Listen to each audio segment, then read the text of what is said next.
할렐루야. 은혜 많이 받으시기 바랍니다.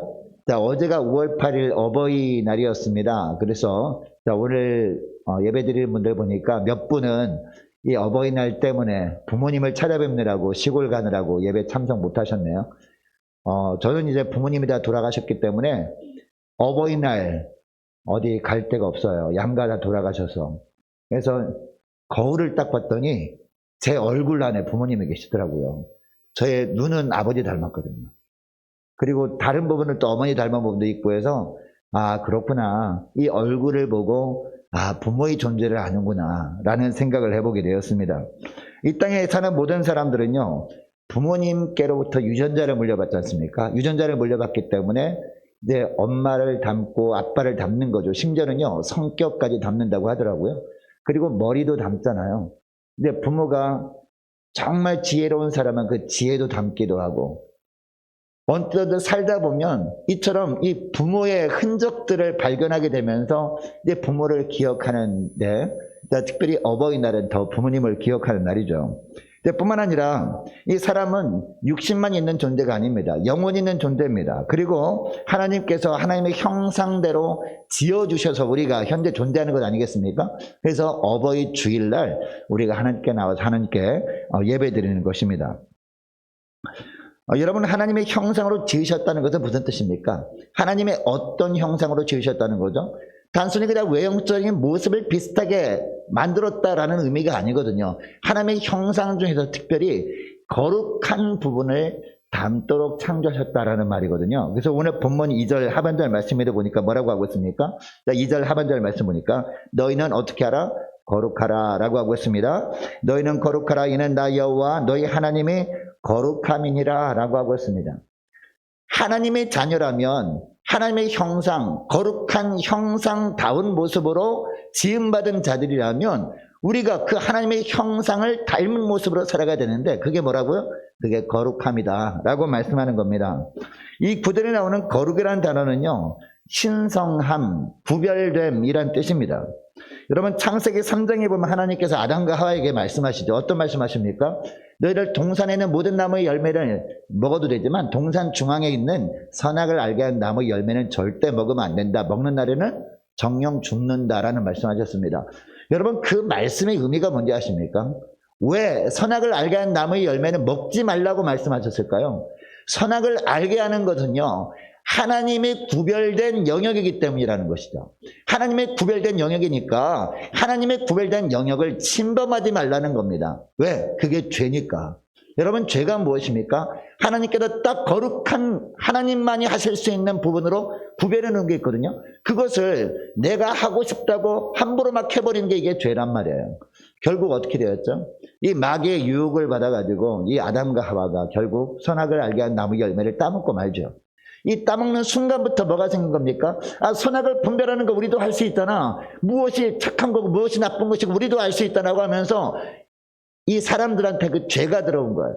그런데 이 아담으로부터 시작된 죄가 전가됨으로 말미암아 어떻게 됐어요? 죄가 전 세계에 다 퍼지고 만 겁니다. 누구나 다 선과 악을 구별할 수 있는 것은 하나님만의 영역인데 그냥 인간들이 내가 볼 땐 이게 선이야, 내가 볼 땐 이게 악이야 함부로 판단하며 살다 보니까 온 세상이 악으로 가득한 겁니다. 결국 여러분 어떻게 합니까? 하나님께서 이 악으로 가득한 세상을 주님께서 새롭게 하시기 위해서, 그리고 죄로 오염된 우리를 회복시키기 위해서 예수님을 보내신 것 아닙니까? 여러분, 죄의 삭은 사망이잖아요. 누군가가 이 죄에 대한 대가, 이 사망의 대가를 치러주셔야 이게 회수가 되고 이게 회복될 거 아닙니까? 그래서 예수님 오셔서 십자가를 지신 겁니다. 이것을 믿는 자는 죄가 사함받고 이제는 거룩한 하나님의 형상대로 살아갈 수 있는 길이 열린 거죠. 회복의 길이 열린 겁니다. 뿐만 아니라 예수 믿는 우리에게 2절 말씀에 다시 보면, 2절 말씀 다시 보면 말씀하십니다. 다시 한번 보면 너희는 거룩하라 라고 할 때 여러분, 너희는 누구를 말하죠? 구약시대 때는 이스라엘 백성들을 의미하지만 오늘날 이 땅에 사는 수많은 사람들 중에서 누구한테 이 말씀을 하시는 거예요? 너희는 이라고 할 때 누구한테? 예수 믿고 구원받았다고 하는 자들에게 말씀하시는 겁니다. 왜냐하면 예수 믿지 않는 사람들에게 성경책에 이렇게 말씀이 기록되건 말건 누가 판단해요? 내가 판단하는 거죠. 이거는 나한테 좋은 말씀이네. 내 삶 가운데 적용해봤는데 이건 아니네 라고 할 수 있다는 거죠. 그러나 예수 믿고 하나님의 자녀가 된 사람들은 이 말씀이 하나님의 말씀이기 때문에 우리가 순종해야 되는 거죠. 그래서 우리에게 말씀하는 거예요. 너희는 거룩하라. 이는 여호와 너희 하나님의 거룩함이니라 라고 합니다. 이 말씀을 쉽게 표현하면 거룩한 하나님을 닮은 하나님의 형상으로 지음받은 자들이라면 하나님 닮은 자답게 거룩하라. 즉 무슨 얘기예요? 세상에서 구별된 삶을 살아가라. 좀 다르게 살아가라 라는 겁니다. 여러분 우리가 어떻게 사는 것이 세상에서 구별된 삶을 사는 것인지 자 오늘 3절에서 이어서 말씀하고 있죠. 3절 말씀에 보니까 경외하다라는 동사가 나와요. 자 3절 말씀을 자 우리 함께 읽습니다. 시작. 너희 각 사람은 부모를 경외하고 나의 안식일을 지키라. 나는 너희의 하나님 여호와이니라. 아멘. 이 말씀을 간단하게 말씀드리면 부모를 경외하고 하나님을 경외하라라는 거예요. 자 오늘 설교 제목이 뭐예요? 부모를 경외하고 하나님을 경외하라 아닙니까? 여러분 세상 사람들은요 부모님을 존경합니다. 이 부모님을 공경합니다. 그래서 5월 8일만 되면은 그때만 되면은 꽃시장이 활성화된다고 하잖아요. 카네이션 사려고. 그런데 우리는요 단순히 그냥 세상 삶을처럼 부모님만 공경하면 안 된다는 거예요. 구별된 삶이 뭡니까? 세상 사람들이 다 그렇게 살아간다 할지라도 우리는 부모님을 당연히 공경하죠. 부모님을 존경하죠. 그러나 또 더불어서 하나님도 경외하는 것이 바로 구별된 삶이다. 이 말씀을 하는 거죠. 그래서 3절 말씀을 다시 보면 너희 각 사람은 부모를 경외하고 라고 합니다. 여러분 여기 특별히 각 사람은 이라고 하고 있습니다. 어떤 사람은 그렇게 해도 되고 어떤 사람은 그렇게 안 해도 되고 이게 아니라 각 사람은 누가 하나님의 자녀라면 예외가 없다는 겁니다. 하나님의 백성이라면 예외가 없다는 겁니다. 모든 사람들 어떻게 알아? 각 사람은 부모를 경외하고 나의 안식일을 지키라 라고 하고 있습니다. 여러분 안식일을 지키는 것은요 하나님을 경외하는 첩경 아닙니까? 하나님을 경외하는 가장 기본이 바로 이 안식일을 지키는 것. 오늘날은 주일을 지키는 것 아니겠습니까? 나는 너의 하나님 여호와이니라 라고 하고 있습니다. 특별히 다시 한번 이 9절 상반절 말씀 보면요 너희 각 사람은 부모를 경외하고 라고 합니다. 부모를 경외하는 것은 하나님의 백성이라면 의무사항이라는 겁니다. 선택사항이 아니라는 겁니다.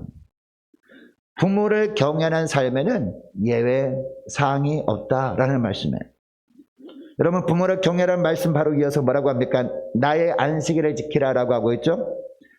일상의 삶에서 부모를 경외할 뿐만 아니라 이 안식일을 온전히 지킴으로 하나님을 경외하며 살라는 거예요.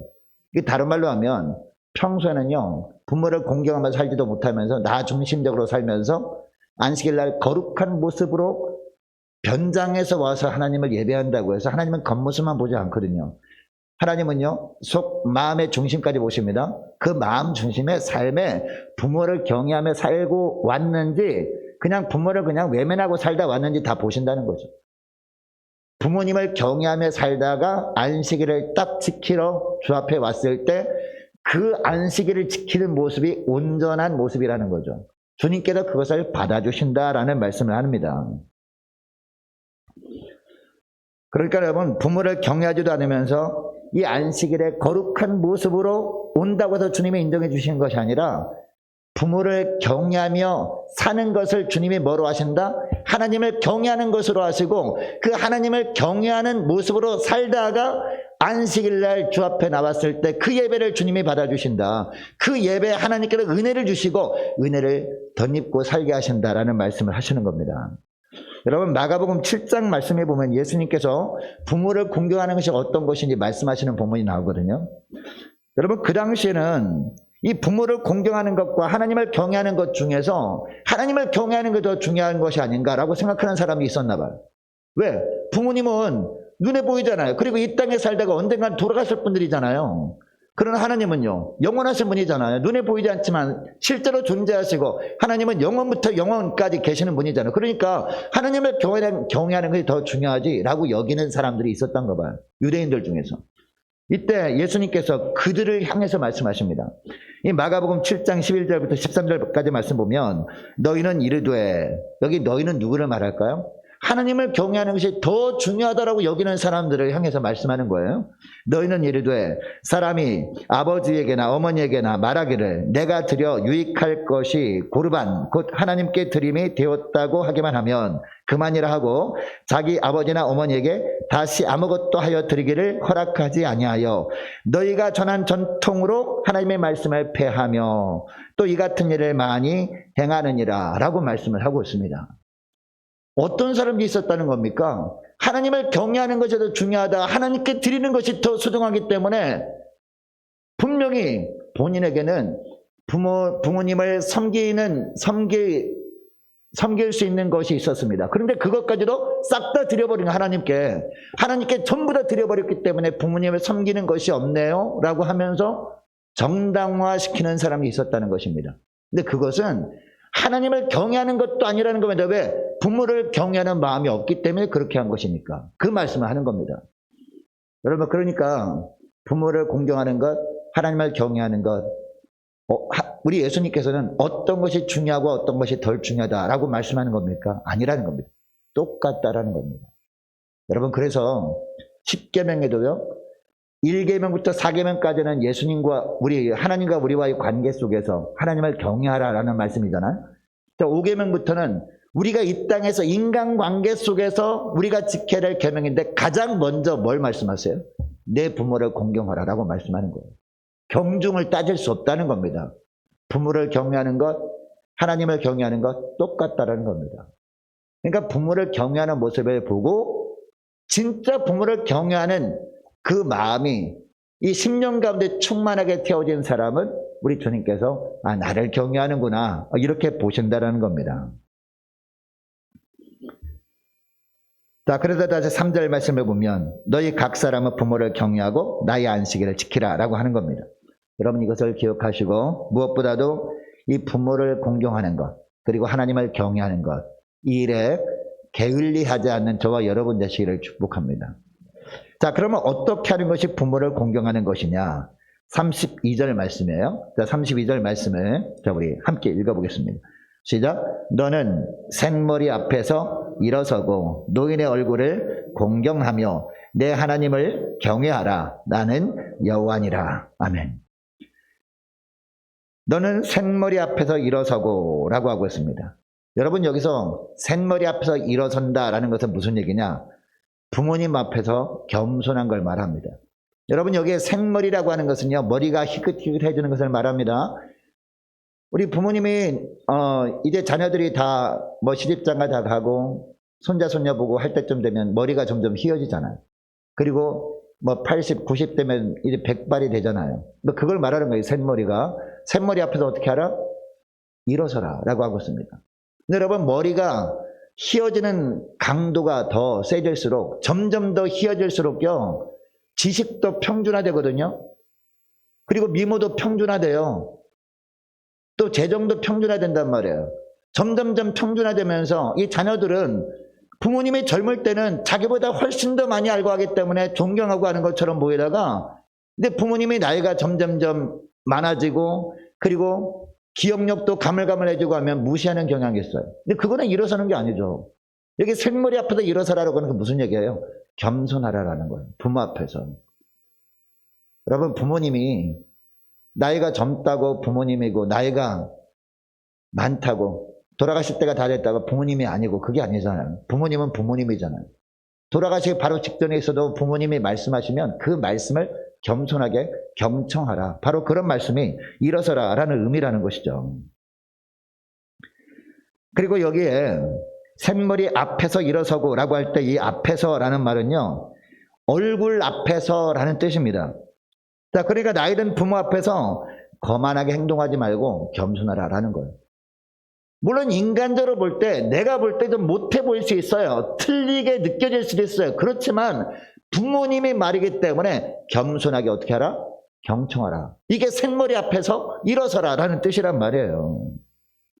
여러분 성경에 보면 백발을 귀하게 여길 것을 말씀하거든요. 이 잠언 16장 31절 말씀에 보면 백발은 영화의 면류관이다 라는 말씀이 나와요. 여러분 백발 이 젊은 사람들은 무시할 수 있지만 하나님은요 뭐라고 해요? 영화의 면류관이래요. 네. 자, 오늘 본문에서 하나님께서 말씀하십니다. 흰머리, 즉 생머리 앞에서 일어서라라는 겁니다. 또 일어서는 행동은 어떤 걸 의미하느냐? 존경의 표현이거든요.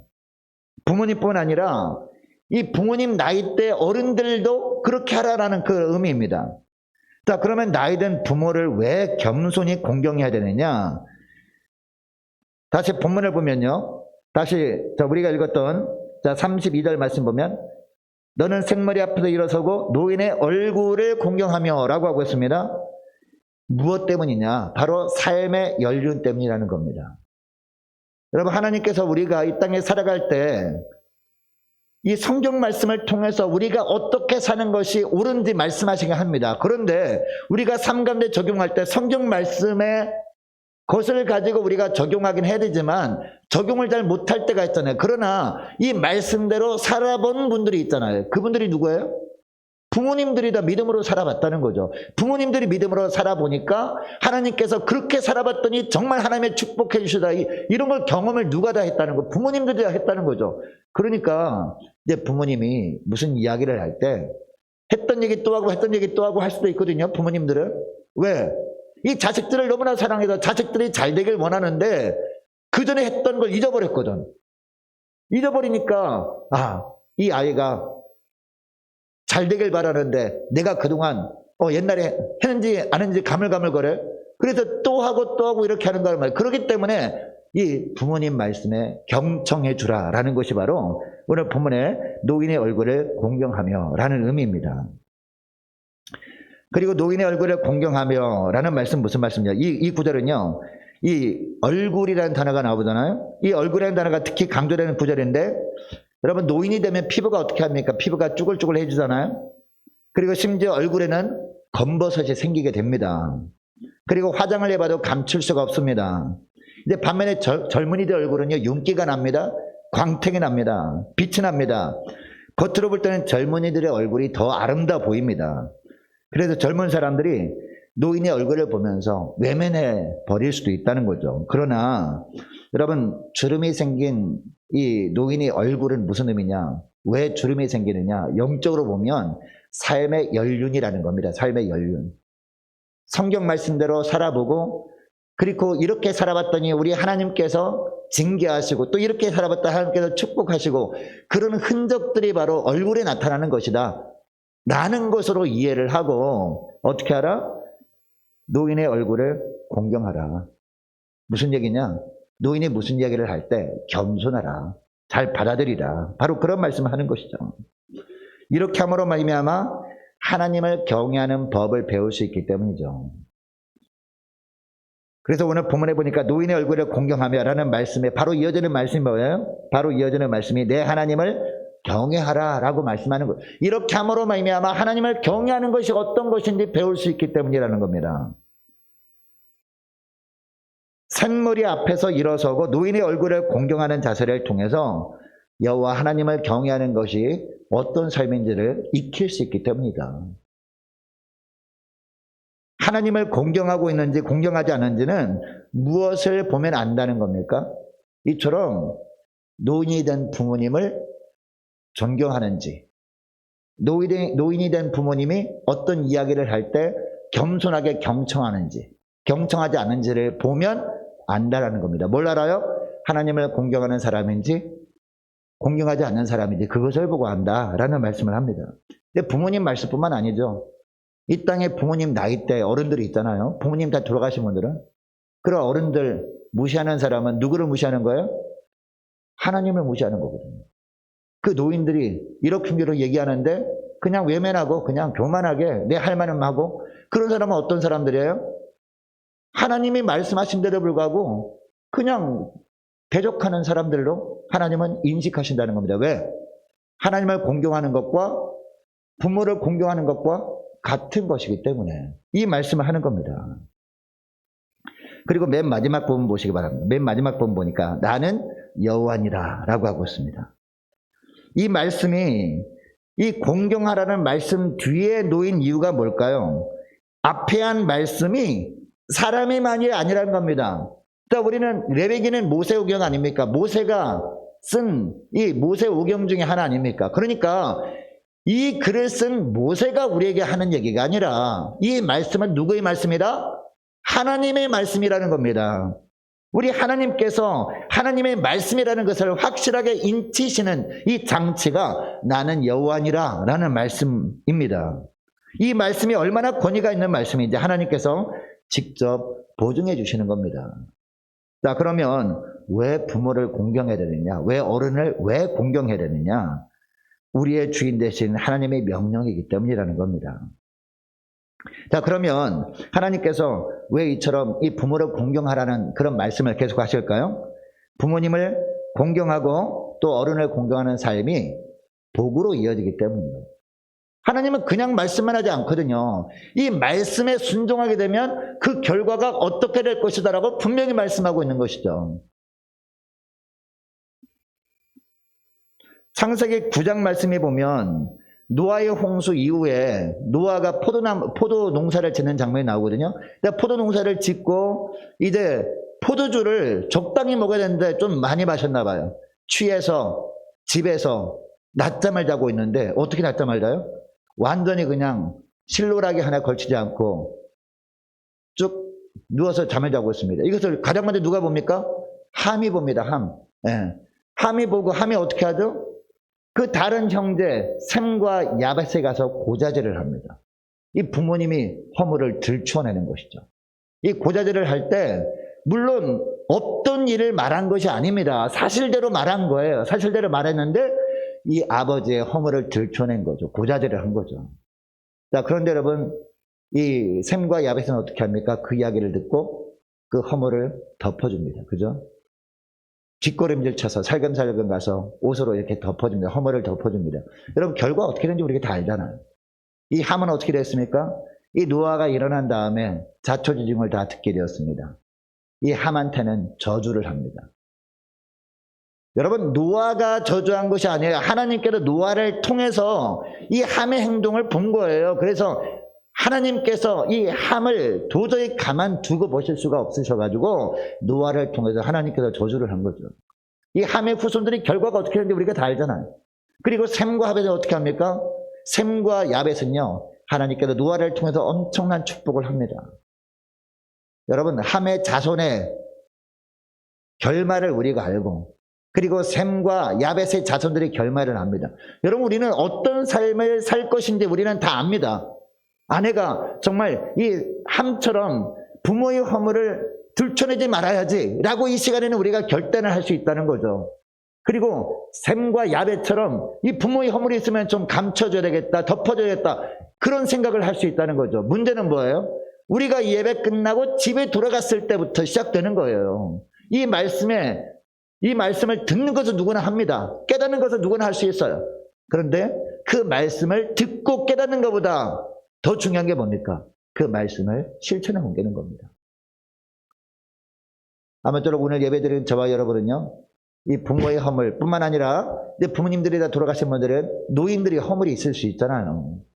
그 노인들이 허물이 있을 때 노인들이 허물을 덮어줌으로 말미암아 이 셈과 야벳의 후손들에게 하나님께서 풍성한 축복을 주신 그 축복을 받아 누리는 저와 여러분들이 가정 다 될 수 있기를 축복합니다.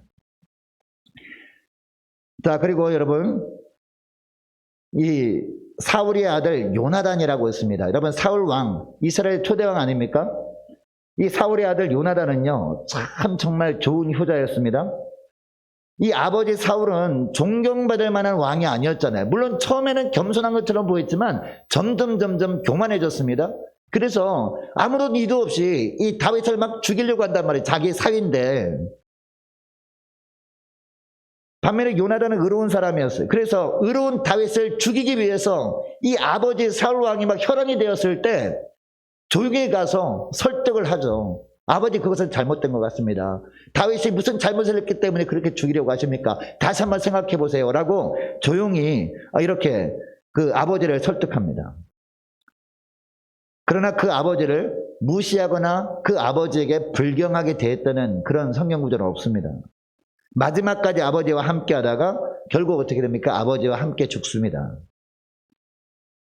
결국 전쟁터, 이 길보아 전투에서 나가서 싸우다가 아버지와 함께 전사하잖아요. 그런데 이 요나단의 모습을 누가 봤을까요? 하나님께서 다 지켜보셨다는 거죠.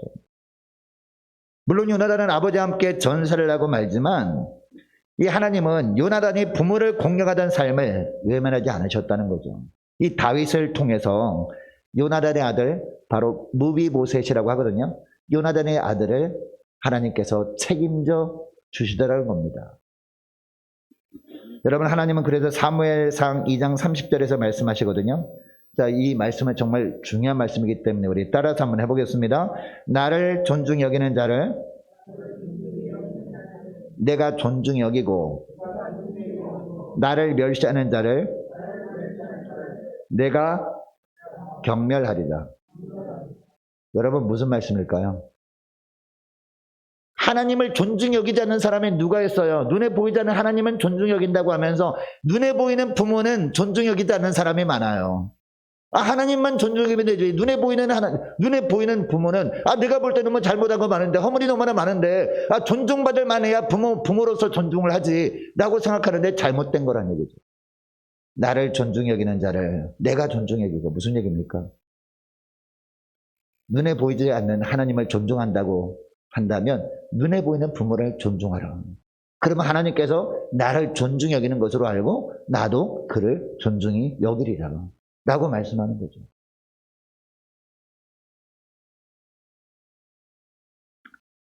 뿐만 아니라 뭐라고 했습니까? 나를 멸시하는 자를 내가 경멸하리라.